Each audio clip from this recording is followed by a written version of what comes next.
While some car companies are giving up on sedans entirely in North America, Kia seems to be doubling down on sedans. They have arguably the most complete sedan lineup of any non-luxury brand in North America, and arguably they have 3 mid-size sedans, whereas just about everybody else has just one.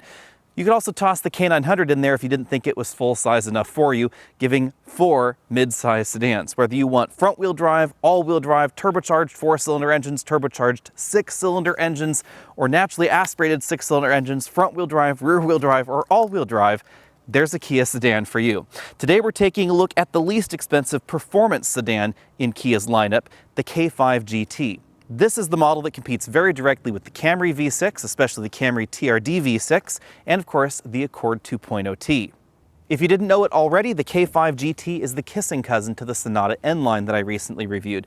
They have basically the same engine under the hood and very similar suspension and body designs, but obviously the styling is quite different. This has the latest interpretation of Kia's design language. We also see this in the new Kia Sorento.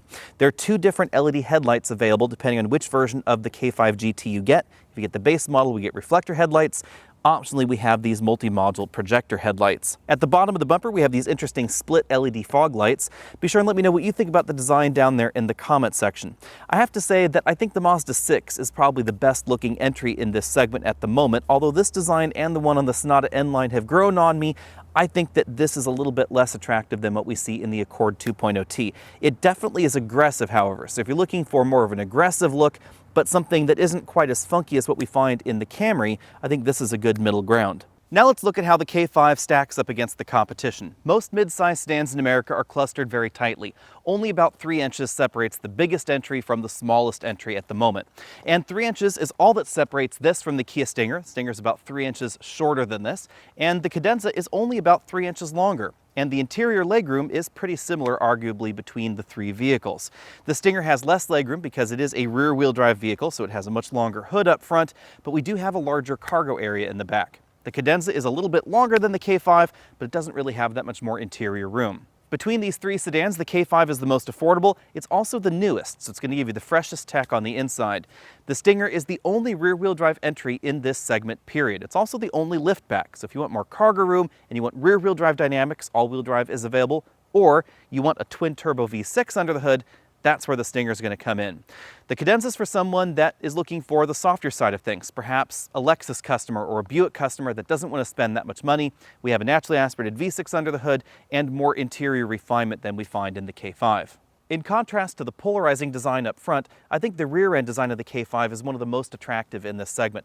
I love this dashed LED accent light that runs right there across the trunk lid. We have very distinctive quad exhaust tips. They're round in this, so a little bit different than we find in the Sonata N-Line. And these are combination tail lamp modules, so the turn signals, which are amber, and the backup lights are incandescent elements. The rest of everything is an LED. Instead of the 1.6-liter turbocharged engine we find in the base K5, the GT gets a new 2.5-liter 4-cylinder turbo. We might be seeing this turbocharged engine soon in the Kia Stinger, rotated 90 degrees. Under this hood, it produces a whopping 290 horsepower and 311 pound-feet of torque. There are engines in this segment that will beat this in terms of horsepower or torque by just a hair, but none of them will have the combination of horsepower and torque that we find in this engine. And interestingly enough, this engine is tuned for regular unleaded, so you don't have to feed this mid-grade or premium like you do the Mazda engine in order to get those lofty torque figures.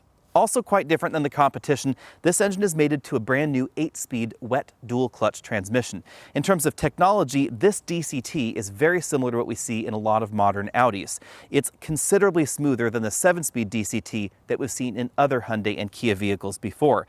This has the feel, basically, of a modern Volkswagen or Audi. At its heart, the 8-speed DCT is actually a manual transmission, really 2 manual transmissions jammed together in the same case. The advantage to this kind of setup is high efficiency and rapid shifts, because the transmission just has to shift clutches from one transmission to the other in order to change gears in sequence. Because this transmission is essentially using a clutch pack to toggle between transmissions, when transmission A is in first gear, transmission 2 is already in second gear, and it simply has to flip-flop the clutches back and forth to go 1, 2, 3, 4, 5, 6, 7, 8. That's much more rapid than the way a traditional automatic transmission, especially a transverse automatic transmission, would operate. Although fuel economy hasn't been Kia's forte in the past, this stacks up pretty well against the competition in the EPA race, 27 miles per gallon as we're testing today. As you'd expect out of a performance trim, we have upgraded brakes, wheels, and tires. These are 245 40R19 tires. These are one step larger than the widest tires we find at the moment on the Camry or the Accord, basically the same tire size we see on the Sonata N-Line. But the Sonata N-Line has a trick up its sleeve from the factory. It has an available summer tire option that we do not see for some reason on the K5 GT. I'll talk about this a bit more in the drive section, but tires have a massive impact not just on handling, but also on braking and even acceleration scores. And the tires are likely the reason that this doesn't accelerate quite as quickly as that Sonata N-Line I had 2 weeks ago. As with the rest of the K5 lineup, the K5 GT comes standard with a ton of driver assistance technologies, and the model that I'm driving today has absolutely everything on it. In terms of position in the lineup, the K5 GT occupies a slightly different space versus the Sonata N-Line. So there are a few features on the K5 GT that we'll see as we look around that you will not see on the Sonata N-Line, at least in the United States. Front seat comfort is very comparable to the Sonata and the Sonata N-Line, with one important exception. For some reason, you cannot get a power passenger seat in the Sonata N-Line, but you can in the K5 GT, and it has the exact same range of motion, including the two-way lumbar support that the driver's seat does. We have a power tilt telescopic steering column with a decent range of motion and a two-position memory over there on the door. For my body shape at least, I find the seats in the Nissan Altima to be the most comfortable, but these are definitely sportier. We have more aggressive bolsters on the seat bottom and seat back cushion, but they're definitely sized for American frames, shall we say. So they're a little bit wider. Larger folks shouldn't have any problem finding a comfortable position, but these are not adjustable. Hopping in the back seat, legroom is towards the top of this segment. You will find a little bit more legroom in the Honda Accord, but a little bit less headroom in compensation. As you can see, with the front seat adjusting me comfortably at 6 feet tall, I have about 8 inches of legroom left. There's definitely a ton of legroom in here. You won't really find that much more in the Cadenza, but you will find a few inches less in the Kia Stinger. The Stinger also has less rear headroom. Now, we find a little bit less headroom, interestingly enough, in this design than we do in the closely related Sonata, and that is noticeable if I try and put my head right back there to the headrest. My head starts touching the ceiling, but this is still relatively comfortable. Most of the sedans in this category are honestly quite similar when it comes to headroom. Scooting over to the middle seat position, that lack of headroom is a little bit more noticeable. And then all the way over to the right, you'll notice something else. As with most Kia vehicles, the front seat tracks are really quite long. So if you're a person that has longer legs and you're routinely driving or sitting up front, then something like the K5 is going to be a better option for you than some of the Japanese competition that doesn't have seat tracks quite as long. You'll notice that even though this has an enormous amount of combined legroom, if this front seat is all the way back in its tracks, I have only about 2 inches left. The driver's seat is very comfortably adjusted for me in more of a reclined seating position than I normally sit in at 6 feet tall. As you can see, I have an enormous amount of legroom left.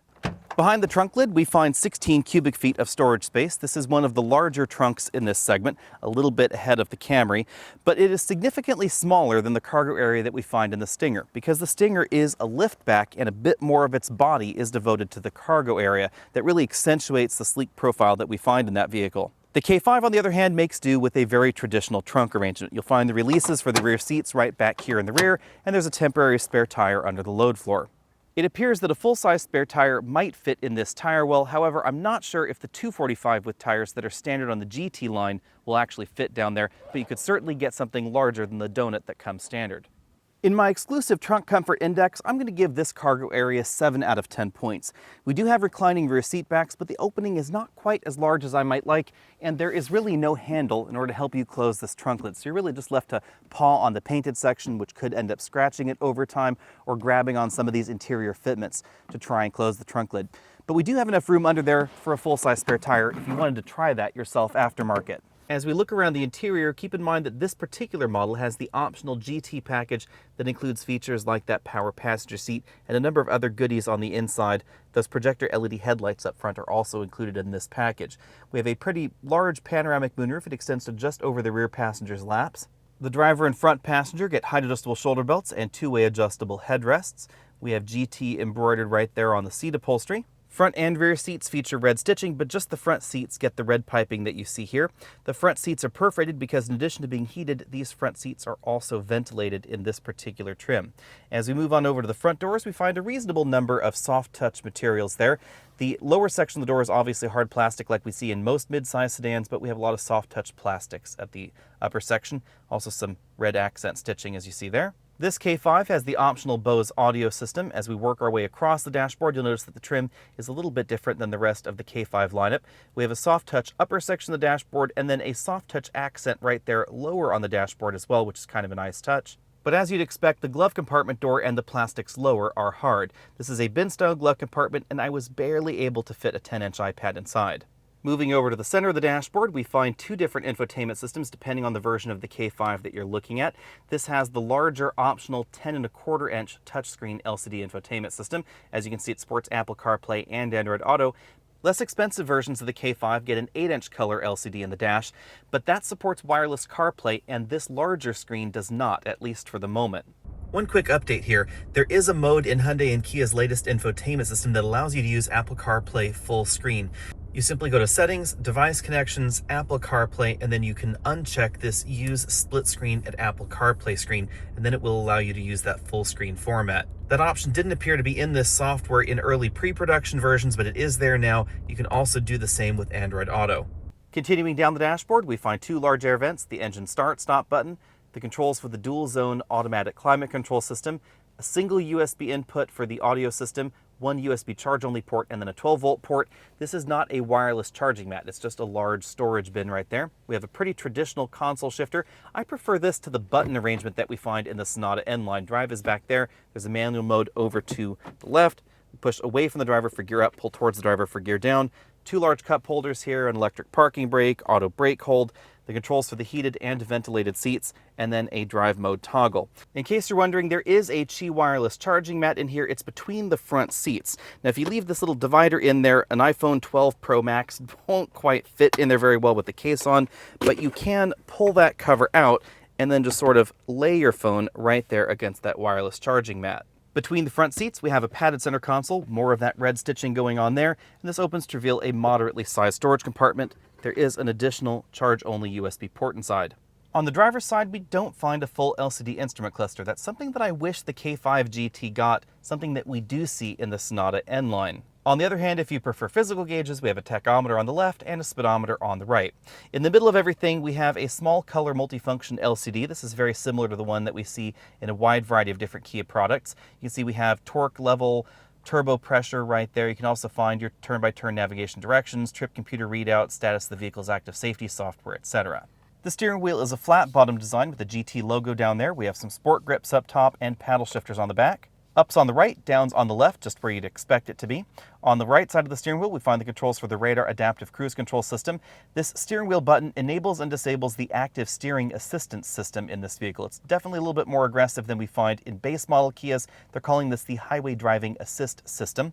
These buttons control that multifunction LCD, and then on the left side of the steering wheel, we have some infotainment buttons. If you're looking for an epic front-wheel drive burnout machine, this is definitely in contention. Over 300 pound-feet of torque and front-wheel drive means an awful lot of wheel spin in first gear, in second gear, and occasionally even at the early part of third gear. It's really obvious if, for instance, we put this in the sport mode. Pardon me for this shenanigan here, but just one wheel peel first, second, third, and we finally get some grip.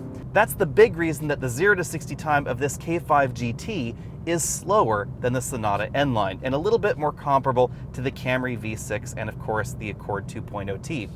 But this could be a lot faster if it either had all-wheel drive or grippier summer tires or a limited slip differential or maybe a combination of all of those things together. This particular model ran 0 to 60 in 5.6 seconds.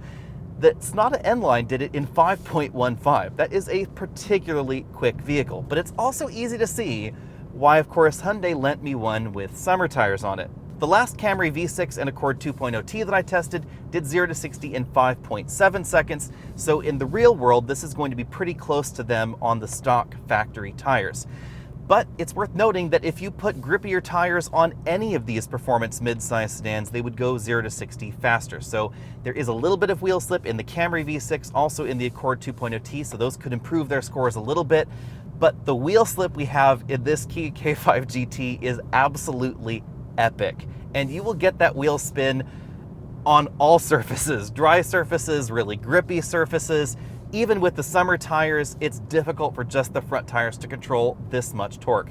And this 2.5-liter turbocharged engine has an awful lot of low-end torque, so there's not a lot of turbo lag compared to, say, the 2.0T that we find in the Accord, or even the 2.5-liter turbo that we find in the Mazda 6. The stickier tires also have an effect when it comes to 60 to 0 braking distance. That Sonata N-Line did it in under 110 feet, 108 feet to be exact. This one came in 10 feet longer at 118 feet. Although that's still very competitive as far as mid-size sedans go, that's really good when stacked up against the Camry V6 or the Accord 2.0T. The Accord 2.0T is the lightest in this bunch. It's about 200 pounds lighter than this, although this does manage to be a little bit lighter than the Camry V6. When it comes to handling, the K5 GT does very well. Obviously, this is going to have to drop just a little bit below the Sonata N-Line with summer tires. We are talking about vehicles as equipped by the factory. So the very fact that Kia cannot put summer tires on this from the factory puts this at an immediate disadvantage versus that Sonata N-Line. But compared with the rest of the competition, this does extraordinarily well. I love the way that the K5 GT and the Sonata N-Line feel out on the road. They have a good responsive steering feel to them. Everything is weighted well. This is not a overtly small vehicle, but this will go 0 to 60 and handle better than you might think. This K5 is especially fun when the road really starts winding, but this is one of those areas also where traction becomes an issue because you might want to exit that corner and floor it, but you have to be a little bit more careful on the accelerator pedal than you would if this had all-wheel drive. I know I keep harping about all-wheel drive, but in some ways that's less of a problem for the K5 GT than it is for the Sonata N-Line because there's a stinger. If you want a Kia with gobs of power, crazy acceleration, much faster than this, and all-wheel drive, there's a stinger with a twin-turbo V6 for you. Out on a rougher road like the one that I'm on here, it's obvious that the K5 GT has more of a performance mission in mind than the regular K5. We also have lower profile tires. These are 40 series tires, so there's less cushion from the tires as well. And that's why I'm going to give the ride score a B-. As far as mainstream mid-size sedans go, this has one of the firmest rides in the segment, but it is very comparable to the Camry TRD. In terms of cabin noise, I'm going to give this a C+. This came in a little bit louder than the last Camry and Accord that I tested. Likely that has to do with the wider tires. These are 245 width tires, and the Camry and Accord have 235 width tires on their most sporty trims. I had hoped that this would be a little bit quieter without the summer tires versus that last Sonata N-Line that I drove, but in fact this scored exactly the same at 72.5. Something that is perhaps a little bit unusual is that all the performance entries in this segment, whether we're talking about the Accord, the Camry, the Sonata, or now this K5, all post better real-world numbers in my testing than on their EPA score sheet, although this is a little bit above what we see in both the Camry and the Accord. Before we move on to pricing, there are two other things I should cover. The first one is this 8-speed dual-clutch transmission. This is one of the best DCTs that I've ever driven. It feels very, very much like Volkswagen and Audi's latest wet dual-clutch transmissions. The theory of operation is very, very similar as well. A common complaint about dual-clutch transmissions is that they're not as smooth in slow maneuvers as a traditional automatic transmission. That's because this has no torque converter. It literally is slipping the clutch like a manual transmission driver would to go at those low speeds. The difference is that in this transmission, as we see in modern Audis, the clutches are swimming in an oil bath, and that means that their engagement is an awful lot smoother. It doesn't end up grabby or catchy like you can see in dry clutch transmissions like we see in the Kia 7-speed DCT. The difference is very noticeable if you just stop and go and stop and go and stop and go. It is considerably smoother than the first generation Kia DCT. However, this is never going to be as smooth as the 8-speed automatic that we find in the regular K5, so definitely keep that in mind. Before I move on, I should also talk about acceleration times. The 0 to 60 time in this vehicle and the Sonata are both using launch control. This and the Sonata N-Line have essentially the same launch control system. It attempts to manage torque and of course manage traction in order to get you 0 to 60 as fast as possible because there's so much wheel slip possible when you have this much torque out of the engine. This is a feature that we do not see in the automatic transmissioned Camry or in the Accord.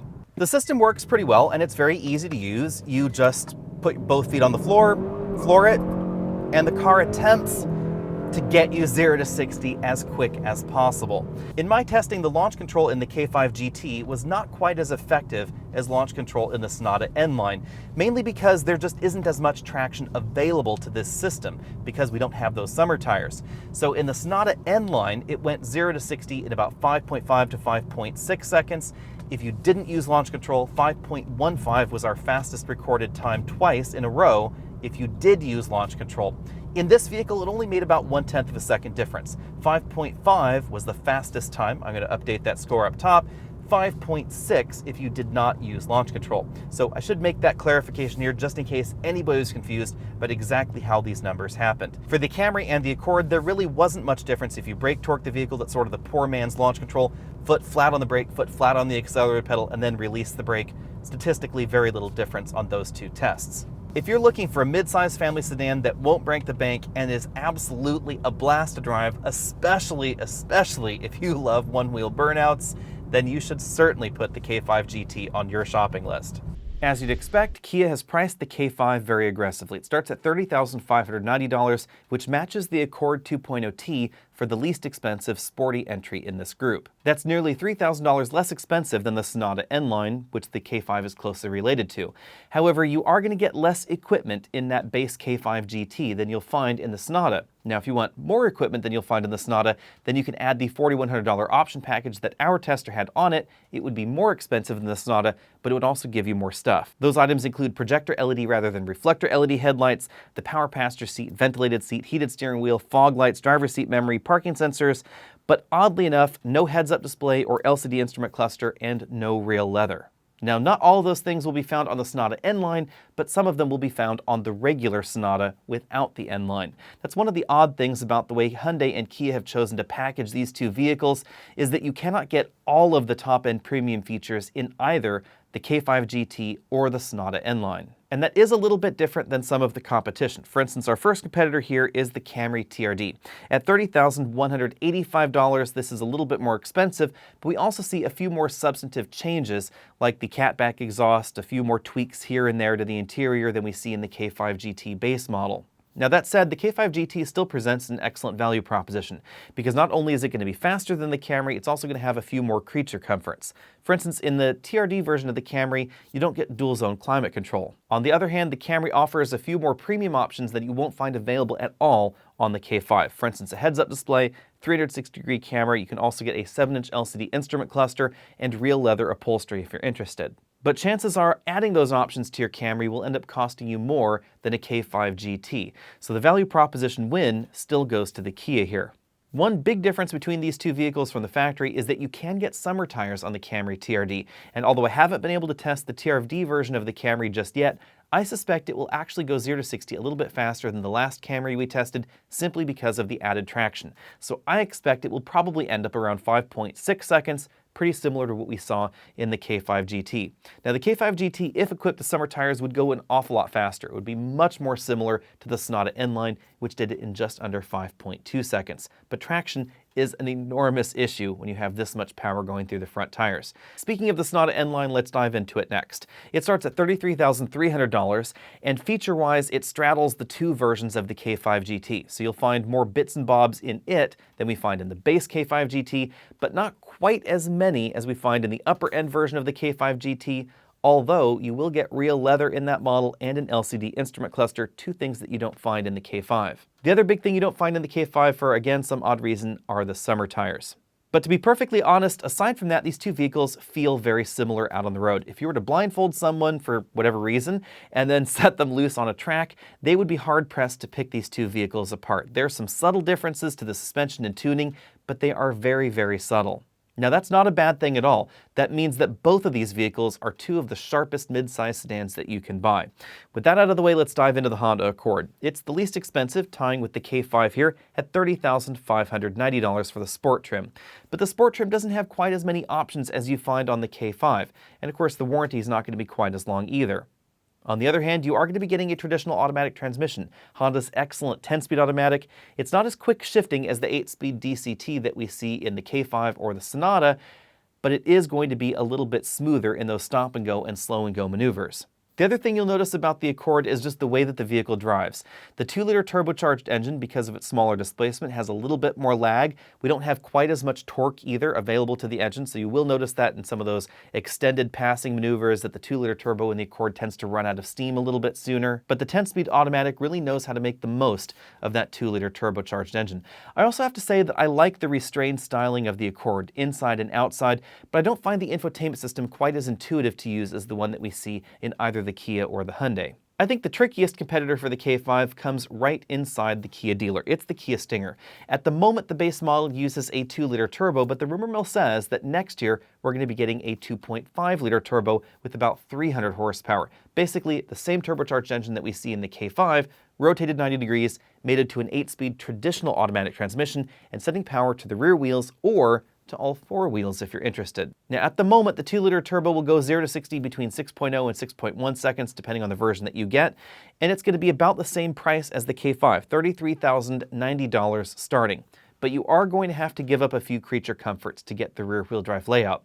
It's also going to be a little bit tighter in the back seat, but you do get a larger cargo area. At the moment, the infotainment screen is a little bit smaller, and it's the previous generation of the Hyundai Kia infotainment software. However, again, next year it looks like we're going to be getting the same 10.25-inch touchscreen infotainment system in the dashboard and some other interior refinements, but it will probably be coupled with a price increase. Now, on the other hand, what's intriguing about the Stinger is that because it doesn't sell terribly well in the United States compared to the K5, there are some really aggressive deals going on. So right now, you can easily get $2,500 to $3,000 cash on the hood of a Stinger, whereas you don't see those same kind of discounts on the K5. So most likely, you could end up getting a Stinger for similar price, or actually perhaps for a little bit less than a comparable K5. And that also means that the 3.3-liter twin-turbo V6, which is not going to be changing for the next model year, is going to be a little bit more attainable than the MSRP might suggest. The Stinger with the 3.3-liter turbo is not quite as polished as some of the European alternatives, but the very fact that you could be comparing that Stinger with a 3.3-liter turbo to something like an Audi A5 Sportback or perhaps a 4 Series Grand Coupe just shows how really intriguing and strange that Kia Stinger is. Bottom lining the sporty options in this segment is honestly pretty easy. It would be really hard to go wrong with either the Accord 2.0T, the Camry V6, the K5 GT, or the Sonata N-Line. It really just depends on what your priorities are. If you're simply looking for the fastest 0 to 60 time for the lowest price, you should get the K5 GT. Because even though from the factory, that base model is not going to go as quick as the Sonata N-Line, if you swap in some grippy summer tires, it absolutely will be as fast. In fact, I suspect that you could probably bump up a tire size, perhaps fit 255 with tires, maybe just up front, and get some even better grip. That would probably really help things out. Because again, this car spins its tires in first, second, and even a bit of third gear. It is an absolute hoot and a half if that's something that you're interested in, but it does mean that you have to be careful with the accelerator pedal. We don't see those same kind of traction issues in something like the Stinger, especially if you get all-wheel drive. So if you're looking for something that's more sure-footed and has a decent amount of power but has a sporty vibe to it, then you should take a look at that Stinger. If you're interested in a traditional V6 engine and a traditional automatic transmission, if you do a lot of stop and go and slow and go traffic, that's something that you might want. Then of course there's the Camry V6. The Camry also offers some of the creature comforts that are simply not available in the Kia or the Hyundai for whatever reason in this more powerful engine package. Then of course we have the Accord 2.0T, which I think is a very well-rounded package. It's not as overtly sporty as the TRD version of the Camry or as the top-end versions of the K5 GT and Sonata, but it is going to be an awful lot of fun. I suspect if my own money were on the line, I would probably lean towards the Stinger, even though it is due for a refresh and the back seat is a little bit tighter. I don't really have a need for a big back seat, and I do like the large cargo area and of course the rear-wheel drive dynamics. Let me know what you would pick if your money were on the line, especially if you were trying to limit this to under $35,000 or so. Let me know down there in the comment section below. Be sure and head over to AOAmerch.com so you can buy shirts right like this one. Head over to Facebook.com, Instagram, all those other social places, and I'll see all of you next week.